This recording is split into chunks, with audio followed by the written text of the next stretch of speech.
High viewers, good afternoon. Welcome to profit master dot in.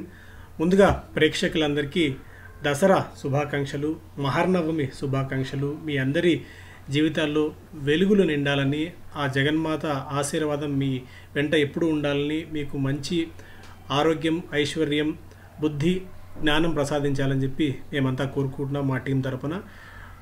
And markets గురించి వచ్చినట్టయితే American మార్కెట్స్లో నిన్న కొద్దిగా మళ్ళీ మనకి కాస్త బ్రేక్ పడినట్టు కనిపించింది. నాస్డాక్ 0.37, S&P 500 0.34, అలాగే డౌ జోన్స్ జస్ట్ అంటే ఈ రెండు ఇండెక్స్లు S&P 500 అండ్ నాస్డాక్ పాజిటివ్గా ఉంటే డౌ జోన్స్ మాత్రం ఒక ఫ్లాట్గా క్లోజ్ అయింది చెప్పుకోవచ్చు. వరుసగా 3 వారాల లాభాలకు కొద్దిగా నిన్న బ్రేక్ పడింది. స్పెసిఫిక్గా పెద్ద రీజన్స్ మనం అట్రిబ్యూట్ చేయడానికి ఏం లేదు, బట్ కొన్ని పాజిటివ్ పాయింట్స్ ఏంటంటే ఇంకా ఆల్మోస్ట్ స్టిమ్యులస్ ఫైనల్ స్టేజ్లో ఉందని నాకు వార్తలు ఒకటి ఉన్నాయి. అండ్ ఆస్ట్రాజెనకా, J&J ఏవైతే ఆస్ట్రాజెనకా మొన్న వాళ్ళ దీన్ని ఆఫ్ చేసిందో, అంటే ఒక వాలంటీర్ చనిపోయిన తర్వాత తమ ట్రయల్స్ని అది మళ్ళీ కొనసాగించిన మొదలుపెట్టారు. ఆస్ట్రాజెనకా అండ్ J&J రెండు వ్యాక్సిన్ ట్రయల్స్ని రెజ్యూమ్ చేశారు. అదొక పాజిటివ్ అంశంగా చెప్పుకోవచ్చు. ఇంటర్నేషనల్ మార్కెట్స్లో పెద్దగా మనకి మేజర్గా న్యూస్ ఏం లేదు. అండ్ టెస్లా దాదాపు ఒక 50,000 కార్లని, మోడల్ S అండ్ X కార్స్ని చైనాలో నుంచి ఎందుకంటే ఫాల్టీ సస్పెన్షన్ కారణంగా రీకాల్ చేసింది. అదొక major news and negative news టెస్లాకి. అండ్ ఇండియన్ మార్కెట్స్ విషయానికి వచ్చినట్టయితే నిన్న CPPIB edges ahead in race for SoftBank stake in SB energy. So Canadian pension funds అంటాం సాధారణంగా. కెనడియన్ పెన్షన్ ఫండ్స్ అండ్ ఎక్కువగా ఈ పెన్షన్ ఫండ్స్ ఇండియన్ మార్కెట్స్లో investments బాగా చేస్తుంటాయి. ఎందుకంటే వాళ్ళకి మెయిన్గా అక్కడ ఏంటంటే మనకు 2 to 3% మించి ఇంట్రెస్ట్ రేట్స్ వర్కౌట్ అవ్వవు. ఇతర మార్కెట్స్లో మనలాంటి ఎమర్జింగ్ మార్కెట్స్లో వాళ్ళకి ఎక్కువ రిటర్న్స్ వర్కౌట్ అవుతాయి కాబట్టి వాళ్ళు ఇలాంటి పవర్ ప్రాజెక్ట్స్ని, రోడ్ ప్రాజెక్ట్స్ని, టోల్ ప్రాజెక్ట్స్ని వాళ్ళు ఇన్వెస్ట్ చేస్తూ ఉంటారు. అలాంటి CPPIB సాఫ్ట్ బ్యాంక్కి SB ఎనర్జీ అన్న ఒక రెన్యూబుల్ ఎనర్జీ కంపెనీలో వాటా ఉంది. దాన్ని కొనుగోలు చేస్తున్న వార్తలు ఉన్నాయి. అన్నీ ఏవీ లిస్టెడ్ కంపెనీస్ కాదు, కాకపోతే యాక్టివిటీ జరుగుతుందన్న ఒక వార్త మాత్రం ఇక్కడ మనం డిస్కస్ చేసుకోవాలి. NASSCOM opposes forensic audit disclosure rule. So SEBI ఈ మధ్య కొత్త రూల్ ఒకటి పెట్టింది ఏంటంటే, ఏదైనా IT కంపెనీలో ఒక ఫోరెన్సిక్ ఆడిట్ జరిగిందంటే దానికి సంబంధించిన డీటెయిల్స్ ఇమీడియట్గా ఇంక్లూడింగ్ మేనేజ్మెంట్ కామెంటరీ సెబీకి అందజేయాలి, ఎక్స్చేంజ్లకి ఈ విషయాన్ని తెలియజేయాలని చెప్పి సెబీ ఆదేశాలు జారీ చేసింది IT కంపెనీస్కి. కాకపోతే ఇది IT కంపెనీస్కి చాలా ఇంపాక్ట్ చూపిస్తుంది. ఎందుకంటే ఆడిట్కి సంబంధించిన విషయాలు కానీ, లేదంటే ప్రీ మెచ్యూర్ డిస్క్లోజర్ అంటే అసలు ఏం జరుగుతుందో తెలియకుండా జస్ట్ ఆడిటర్ చెప్పిన అంశాలను డిస్క్లోజ్ చేస్తే దానివల్ల ఇన్వెస్టర్స్ని మిస్లీడ్ చేసినట్టు అవుతుంది, ఇంటర్నేషనల్గా కూడా చాలా ఇబ్బంది వస్తుందని చెప్పి IT కంపెనీస్ని రిప్రజెంట్ చేసే నాస్కామ్ సెబీకి లేఖ రాసింది. అయితే ఈ పంచాయతీ ఏంటో ఇంకా మనకు తెలియాల్సిన అవసరం ఉంది. Flipkart add 7.8% of ABFRL to cart. మనం మొన్న కూడా మాట్లాడుకున్నాం. So Flipkart Aditya Birla fashion retail మీద చాలా ఉత్సాహంగా ఉంది కొనుగోలు చేసేందుకు. అమెజాన్ కంటే ఒక అడుగు ముందే కంపెనీ ఉండొచ్చు అని చెప్పి ఫ్లిప్కార్ట్ నిన్న జరిగిన బోర్డు సమావేశంలో 7.8% స్టేక్ తీసుకుంది. And completion of transaction will mean ABFRL would have raise 2,500 crores since April. So 2,500 కోట్ల రూపాయల దాకా స్టేక్ ఇప్పటికే ఆదిత్య బిర్లా ఫ్యాషన్ రీటైల్ సమీకరించిన వార్త మనం చూస్తున్నాం. And fund starved NBFCs ask RBI to open TLTRO window for them. Non banks lobby group FIDC says the move will allow benefits to reach a wider segment of borrowers. దాదాపు 1,00,000 కోట్ల రూపాయల మేర ఈ TLTROను వాళ్ళు వినియోగించుకోవాలని చెప్పి NBFCs RBIని అభ్యర్థించారు. So దీని మీద రిజర్వ్ బ్యాంక్ ఆఫ్ ఇండియా ఎలాంటి డెసిషన్ తీసుకుంటుందో మనం చూడాల్సిన అవసరం ఉంటుంది. అండ్ మేజర్ న్యూస్ ఏంటంటే yes bank back in black in second quarter. So yes bank మళ్ళీ లాభాల్లోకి వచ్చింది. దానికి సంబంధించిన డీటెయిల్స్ మనం తర్వాత పేజీలో చూద్దాం. So yes Bank swung to a net profit of 129 crores in second quarter from a loss of 600 crores in the last year.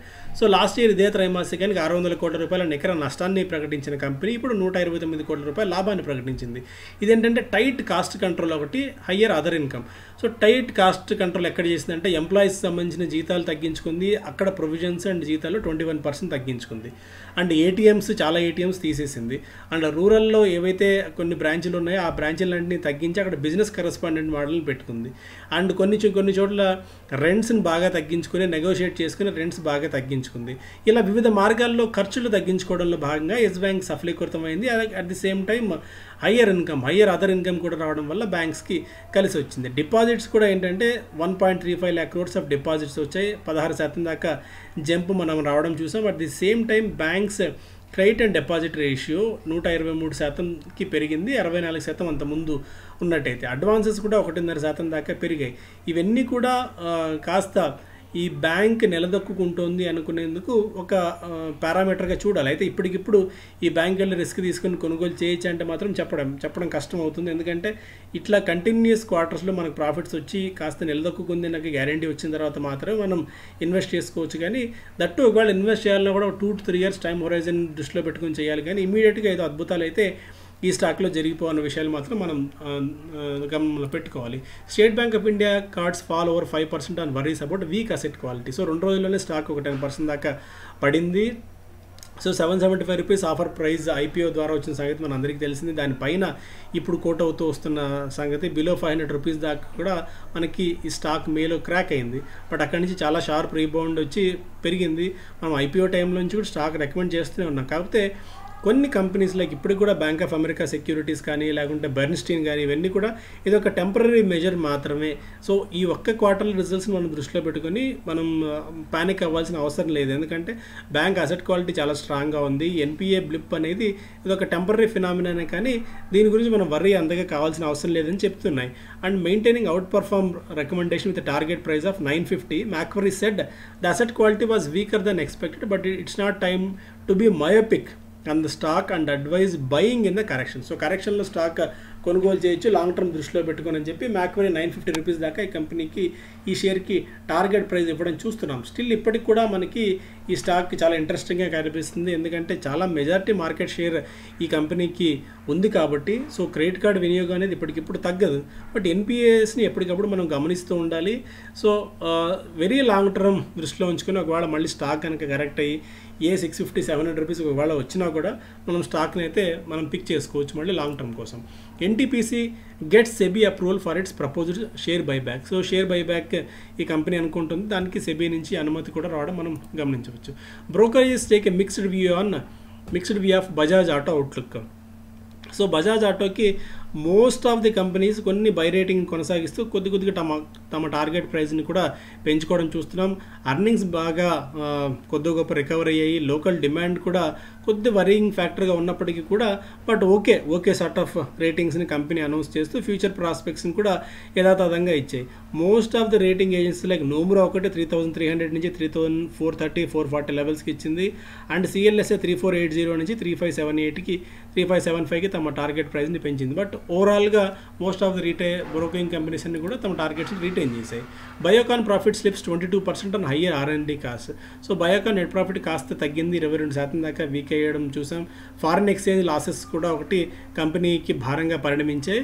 So ఓవరాల్గా వెరీ లాంగ్ టర్మ్ దృష్టిలో ఉంచుకుంటే బయోకాన్ కూడా స్ట్రాంగ్ వికెట్ మీద ఉంది. Bharti Infratel expects robust growth in tower addition to continue. So chairman చెప్తున్నారు Bharti Infratel highest quarterly telecom tower అడిషన్స్ని ఈ గత 8 ఏళ్లలో ఇప్పుడే చేశాము. చాలా స్ట్రాంగ్ గ్రోత్ ప్రాస్పెక్ట్స్ ఉండే అవకాశం ఉంది అని చెప్పి ఆయన ఎక్స్పెక్ట్ చేస్తున్నారు. The upcoming merger between Infratel and Indus Towers will create a truly big company with an estimate of 1.69 lakh towers, revenue of 25,500 crores and profit after tax of 5,000 crores.